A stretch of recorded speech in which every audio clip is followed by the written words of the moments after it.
Halo semuanya, kembali lagi di YouTube channel aku. Dan kali ini aku mau share tentang pengalaman aku kena COVID-19 dan apa aja yang aku konsumsi selama aku sakit. Jadi langsung aja kita ke ceritanya.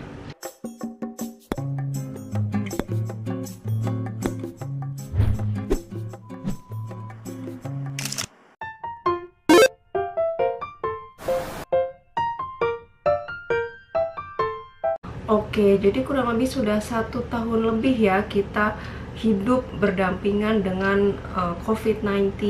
Dan tentunya gaya hidup kita juga baru ya selama 1 tahun ini, dimana kita harus pakai masker, selalu menjaga jarak, segala macem lah. Dan selama 1 tahun lebih aku bertahan, pada akhirnya aku kebagian juga kena COVID-19 ini. Oke, jadi aku mendapatkan virus ini itu sepertinya dari teman kerja ya. Jadi waktu itu memang ya lagi ke kantor ya, yang namanya di kantor kan kita pasti ngumpul dan di satu ruangan yang bersama gitu. Dan kemarin juga sempet makan bareng tuh, karena pada saat itu temenku ini masih sehat-sehat aja kelihatannya, nggak ada yang perlu dicurigain gitu. Nah setelah hari itu ya kita ngantor bareng, terus sempet makan bareng. Itu kan hari Senin, dan sekitar hari Rabu, kalau nggak salah Rabu atau Kamis, itu dia mengabarkan di grup kantor ya bahwa dia itu positif COVID. Dan di situ aku langsung mikir, aduh ini sih kemungkinan aku kena lumayan besar ya, karena yang namanya itu ngobrol kan lumayan berdekatan ya, apalagi sambil makan gitu. Dan ditambah lagi memang aku tuh orangnya rada gampang sakit ya, jadi daya tahan tubuhnya kurang kuat lah gitu. Plus aku punya penyakit bawaan juga, yaitu asma. Nah cuma setelah hari Rabu itu dia sorry kalau nggak salah itu hari Kamis deh, hari Kamis dia mengabarkan bahwa dia positif. Dan hari Jumatnya aku tes swab antigen. Nah pada hari itu swab antigen kan, dan disitu kondisiku masih sehat-sehat aja gitu, masih tidak ada gejala apa-apa gitu. Dan bener aja hasil swab antigennya itu memang negatif gitu, karena memang masih sehat lah. Jadi setelah swab antigen tuh aku masih belanja lah, masih makan gitu di luar kan, santai lah gitu lah, masih sehat nih. Dan besokan harinya, sebenarnya malamnya itu pas belum mau tidur tuh memang udah rasa-rasa badan rada nggak enak gitu, kayak rada pegel gitu.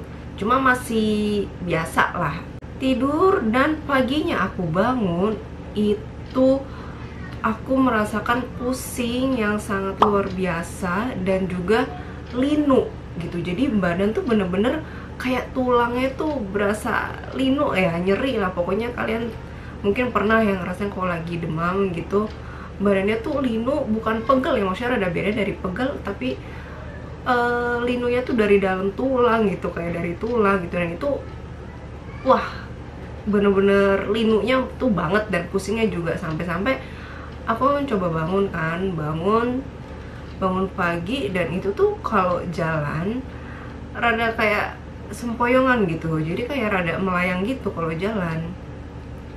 Tapi memang aku nggak panas yang tinggi ya, jadi cuma kayak anget-anget doang. Tapi itu pun juga cuma 36, berapa lah gitu, mungkin paling panas juga 37.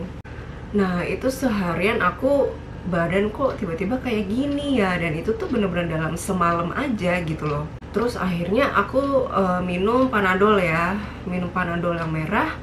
Dan alhamdulillahnya itu sorenya itu langsung hilang gitu semuanya. Jadi malamnya aku udah lumayan sehat lagi lah, pusing udah hilang dan linu pun juga udah hilang gitu. Jadi aku bisa tidur dengan nyenyak lagi nih.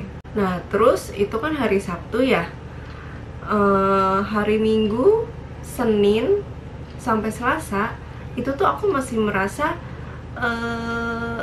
udah kayak mau sehat gitu ya. Cuma memang itu badan rasanya tuh kayak gimana ya, kayak masuk angin, kayak anyep-anyep gitu, dan keringet dingin juga. Sebenarnya kan aku tuh rada susah keringetan kan ya, cuma ini tuh badan gue tuh jadi gampang keluar keringet, tapi keringetnya dingin dan badannya rasanya nggak enak. Dan saat itu aku juga mulai pilek gitu ya. Nah cuma aku pikir ini cuma flu biasa. Sampai besokannya hari Rabu itu malam-malam ya, malam-malam aku tiba-tiba aja gitu kayak merasa dada itu berat banget. Dada itu berat sampai kayak napas itu susah. Tapi rada beda dengan seseknya asma ya, karena aku asmatis dan aku tahu ya rasanya sesek asma itu biasanya kalau sesek asma itu rongga ini nih, pernapasan itu rasanya tuh kayak menyempit dan membuat napas kita tuh bunyi biasanya kalau asma ya, jadi ngik gitu, kedengeran gitu. Nah cuma ini tuh seseknya lebih ke kayak sesek panic attack gitu. Aku nggak tahu kalian mungkin belum pernah merasakan panic attack ya, tapi lebih ke dada yang berat ya, bukan yang pernapasan menyempit di sini. Jadi kayak berat gitu, dan napas kayak ngos-ngosan lah, kayak ngos-ngosan ya, mungkin kayak ngos-ngosan cuma ditambah dengan dada yang berat gitu. Nah disitu aku sempet nge-WhatsApp nih teman kerjaku kan, aduh aku kok kayaknya takut ya, ini kok rasanya aku sesak gitu, nggak bisa, susah napasnya gitu. Akhirnya aku memutuskan untuk PCR besokannya. Dan setelah aku PCR hari Sabtunya ya itu berarti, dan hasilnya pun akhirnya keluar karena PCR yang same day, dan dinyatakan bahwa aku positif dengan CT kurang lebih 14, jadi CT 14 sekian ini itu termasuk rendah, dimana dengan CT nominal segini itu kalian itu bisa sangat menular. Dan semenjak tahu positif dengan CT segitu, aku langsung gimana ya rasanya, itu muncul rasa takut ya. Rasa takut itu seketika pas ngeliat hasilnya positif itu langsung kayak deg-degan gitu, langsung deg-deg karena rada panik dan membayangkan yang enggak. Karena beberapa waktu sebelum itu tetangga depanku itu baru ada yang meninggal gara-gara COVID gitu. Belum lagi ada juga temanku yang masih cenderung muda itu juga menjadi korban dari COVID-19 ini. Dan gara-gara memikirkan hal itu, ditambah lagi aku tahu aku punya penyakit bawaan, asma, itu membuat aku semakin rada panik ya. Nah setelah aku positif itu aku langsung kasih tahu semua keluarga dan ya orang-orang terdekat ya, itu cukup khawatir karena penyakit bawaanku itu. Dan situ langsung udah wah, alhamdulillahnya yang namanya keluarga itu bener-bener perhatian, langsung ya support banget ya, dimana aku langsung dikirimin banyak banget vitamin, dan aku juga beli banyak susu Bear Brand, terus UC. Pertamanya aku pakai vitamin C itu yang UC 1000 itu ya, yang minum. Nah jadi setelah tahu aku positif, aku pertama itu mencoba isoman dulu. Kurang lebih waktu itu sekitar 4 hari aku isoman di rumah. Ya untungnya rumah kan ada 2 lantai ya, jadi aku di lantai 2 dan papaku di lantai bawah, karena kan aku cuma tinggal berdua ya di rumah. Jadi untungnya kamar mandi juga bisa terpisah. Apa yang aku konsumsi selama aku isoman? Dari makanan, di situ aku kan pasti tanya-tanya ya teman-temanku juga yang sudah pernah COVID, dan mereka semua rata-rata menyarankan untuk makan telur rebus. Itu aku kemarin waktu isoman sehari makan telur rebus bisa 3-4 butir sehari. Dan ditambah susu Bear Brand aku juga minum. Itu waktu aku isoman sih cuma 1 kali ya, 1-2 kali lah sehari. Dan setelah itu aku juga mengkonsumsi pisang, karena katanya kalau lagi COVID itu harus banyak makan makanan yang mengandung alkali, dan salah satunya yang bagus itu adalah pisang, lemon, dan sebenarnya sih buah-buahan lainnya juga oke. Nanti aku akan kasih keterangan ya di kolom deskripsi untuk makanan apa aja yang sebaiknya kalian konsumsi, dan obat-obat apa juga yang sebaiknya kalian konsumsi selama menjalani isoman atau mengalami COVID. Oke, jadi aku sempat bertahan kan tuh 4 hari di rumah.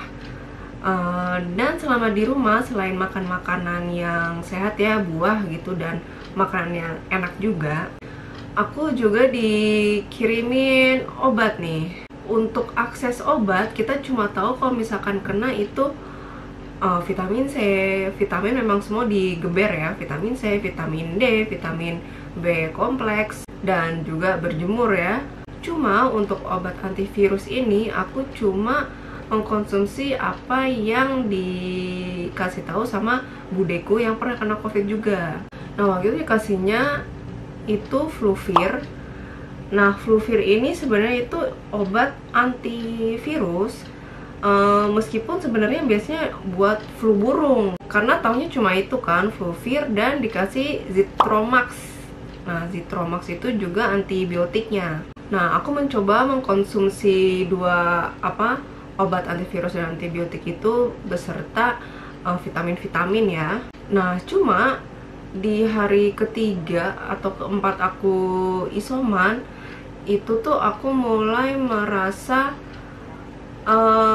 gatel-gatel kulitku gitu. Jadi perut ya, terutama di daerah perut itu jadi gatel-gatel, merah-merah, dan aku mulai curiga apa jangan-jangan ini efek dari obat antivirusnya ini. Dan di hari ketiga atau keempat aku isoman itu, hidung tuh memang sudah rasanya nggak enak, kayak ada soda gitu di sini. Jadi kayak ada air masuk di dalam hidung, jadi rasanya kayak bersoda gitu. Dan aku baru menyadari bahwa indera penciumanku sudah hilang waktu aku mandi pakai sabun, yang biasanya aku bisa mencium bau harum sabun itu, tapi ternyata pas aku mandi itu aku baru sadar, oh kok nggak ada baunya. Dan bau minyak kayu putih pun kan aku suka, jadi minyak kayu putih dicocolin di tisu ya, terus langsung dimasukin ke hidung kamu ya, supaya bisa terhirup sampai ke paru-paru gitu rasanya. Dan itu bau minyak kayu putih pun juga sudah beda. Dan selama isoman itu memang rasanya, kadang sih aku merasa sehat gitu, kadang merasa gejalanya itu bener-bener hilang. Tapi di waktu-waktu tertentu tiba-tiba dadanya berat, dadanya sesek itu datang gitu, sampai susah tidur. Dan pada hari kelima, hari dimana aku memutuskan untuk ke rumah sakit, itu karena aku sudah merasa bener-bener dadanya tuh berat sekali. Jadi kalau aku sujud gitu ya pas sholat, itu dada tuh rasanya kalau nggak dipegangin tuh kayak mau coplok gitu, saking berat gitu, rada sakit. Makanya hari itu aku juga bertanya juga ke teman-temanku yang pengalaman, pokoknya udah kalau misalkan sesak, terutama gejala sesak, itu sebaiknya ke rumah sakit aja. Oh iya, dan selama isoman itu aku juga menyediakan oximeter ya, jadi untuk mengukur oksigen kamu. Dan rata-rata kadar oksigen aku sih bagus ya, di atas 95, jadi 96 sampai 100, dan itu masih bagus. Nah kan aku setelah tahu aku positif, aku kan pasti lapor ya ke RT gitu, dan dari RT itu akan disambungkan ke puskesmas terdekat biasanya. Jadi aku WhatsAppan sama orang puskesmas, dan kata orang puskesmasnya itu kalau misalkan kadar oksigen kalian sudah 95 atau di bawah 95, itu sebaiknya ke UGD aja. Nah cuma sebenarnya oksigen aku masih bagus, cuma seseknya itu yang aku nggak tahan gitu, karena ngos-ngosan parah dan dada udah berat banget. Akhirnya aku memutuskan untuk udah deh ini ke RS aja. Dan keluargaku menyarankan untuk ke RSPP Simpruk ya, Pertamina Simpruk, karena memang rumah sakit itu adalah rumah sakit tambahan yang memang dibuat khusus untuk menangani COVID. Dan katanya sih sudah dikenal bahwa penanganannya bagus dan banyak yang sembuh juga. Ditambah katanya rumah sakit itu memang kondisinya lagi sepi nih, jadi memang karena yang kena COVID itu sudah berkurang ya katanya yang dirawat, jadi kondisi rumah sakitnya itu masih banyak kamarnya. Dan alhamdulillahnya dengan bantuan keluarga aku hari itu juga bisa masuk ke IGD dari RSPP Simpruk itu. Dan disitu aku langsung dicek semuanya ya, lengkap dari darah, terus jantung, terus ronsen, paru-paru juga. Pokoknya udah dicek semua dan aku dipindahkan dari IGD ke kamar. Nah, aku tuh masuk rumah sakit ini kan melalui jalur Kemenkes ya. Jadi kalau jalur Kemenkes itu semua biaya akan ditanggung oleh pemerintah. Tapi kalau misalnya kalian punya asuransi, bisa juga menggunakan asuransi ya. Nah, karena aku bilangnya pakai jalur Kemenkes, jadi namanya kamar itu nggak bisa terlalu pilih-pilih. Dan waktu itu aku ditempatkan di kamar yang satu kamar itu bertiga. Nah, itu pada hari pertama aku masuk rumah sakit, itu memang rasanya ya namanya adaptasi ya gitu. Ditambah memang kamarnya itu yang super dingin ya, udah malah namanya lagi nggak enak badan ya, badan juga rasanya anyep, terus rada sesek gitu, ditambah AC yang dingin sekali, itu memang membuat aku rada susah untuk tidur di hari pertama. Tapi ya alhamdulillahnya yang namanya AC kan bisa diatur, alhamdulillahnya yang bisa diatur suhunya segala macam. Jadi kalau misalnya kedinginan yang bisa diturunin. Dan di hari pertama aku masuk rumah sakit itu aku langsung dikasih obat antivirus itu 8 butir. Jadi bener-bener langsung hari pertama itu dihajar sama antivirus namanya Avigan. Nah, mungkin kalau aku misalkan nggak masuk rumah sakit, aku nggak bisa dapet obat antivirus ini ya, si Avigan ini.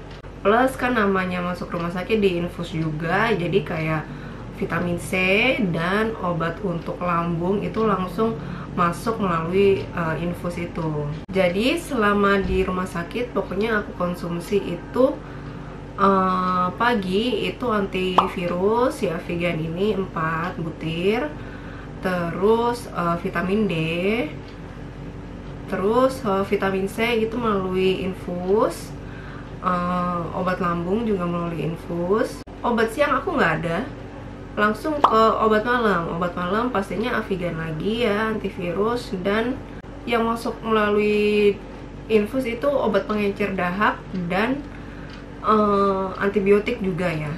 Dan untuk makanan selama di rumah sakit sendiri itu dikasih susu 2 kali sehari, telur 3 kali sehari. Jadi bener-bener pagi siang malam itu telur, dan ya daging-dagingan, ayam, daging, sayur, buah, dan nasi ya pastinya.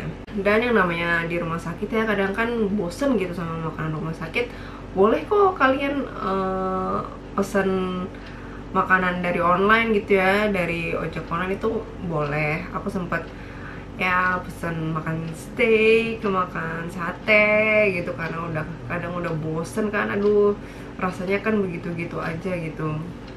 Sebenarnya di hari keempat itu tuh aku udah merasa sehat ya, jadi kayak namanya dada berat, sesek itu udah bener-bener hilang gitu. Aku udah merasa udah sehat nih ya, alhamdulillah sekali ya dengan penanganan rumah sakit. Dan namanya paru-paruku juga semua sudah dicek, semuanya alhamdulillah itu hasilnya bagus.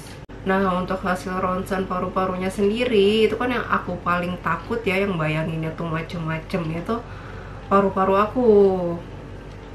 Tapi ternyata ya memang berkabut sedikit ya, maksudnya berkabut itu memang ada virus-virusnya, cuma memang tipis. Waktu aku masuk IGD memang dibilang sama dokternya kalau misalkan kamu belum tracing full ya, maksudnya tracing itu belum cek paru-paru, belum cek darah segala macam, lebih baik jangan berani-berani isoman, apalagi kalau punya penyakit bawaan dan ada rasa sesak itu. Yang namanya virus ini semakin penanganannya itu lebih cepat, itu semakin mudah disembuhkan. Jadi kalau misalkan memang ada rasa-rasa nggak enak gitu ya, apalagi sudah sesak, itu jangan maksain untuk isoman. Lebih baik udah langsung aja ke RS. Apalagi melalui jalur Kemenkes itu semua ditanggung kok sama pemerintah.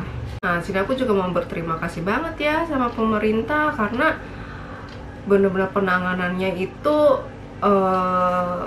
baik gitu ya. Mereka bener-bener, dan terutama aku terima kasih banget sama suster, sama dokter yang benar-benar sudah merawat kita selama di situ ya. Benar-benar harus sabar menjadi perawat itu, karena kita kan apa-apa yang namanya lagi sakit, dikit-dikit minta tolong gitu kan. Jadi alhamdulillah setelah 10 hari aku di rumah sakit, aku dites PCR lagi, dites semua lagi paru-paru, dan alhamdulillah hasilnya sudah negatif. Nah, setelah aku kembali ke rumah itu aku tetap disarankan pastinya untuk isoman lagi selama 7 hari. Nah, setelah selama 7 hari, dalam 7 hari aku isoman itu rasanya memang badan itu masih lemah ya, maksudnya lemah sekali.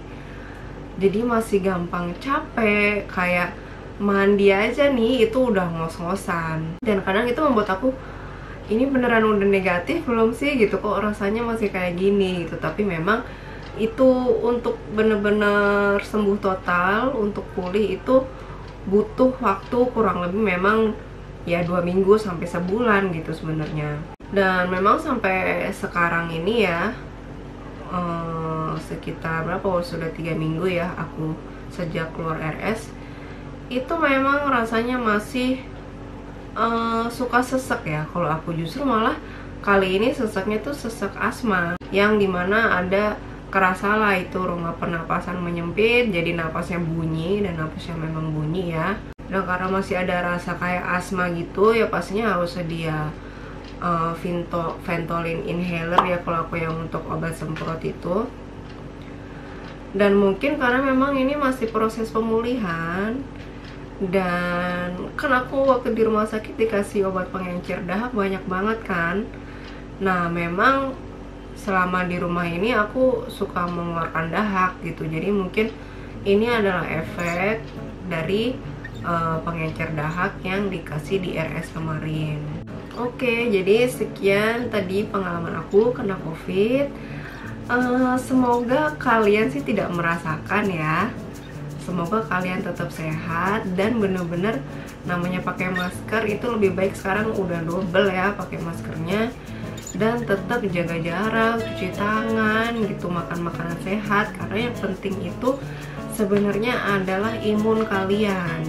Oke, sekian dulu video kali ini. Semoga info-info tadi bisa membantu kalian ya. Siapa tahu ada yang lagi kena dan lagi berusaha untuk pulih, atau lagi ada yang isoman. Dan jangan lupa like, share, komen, dan subscribe juga. Dan buat yang mungkin mau ngobrol-ngobrol sama aku, bisa ke Instagram aku. And see you next video. Bye-bye.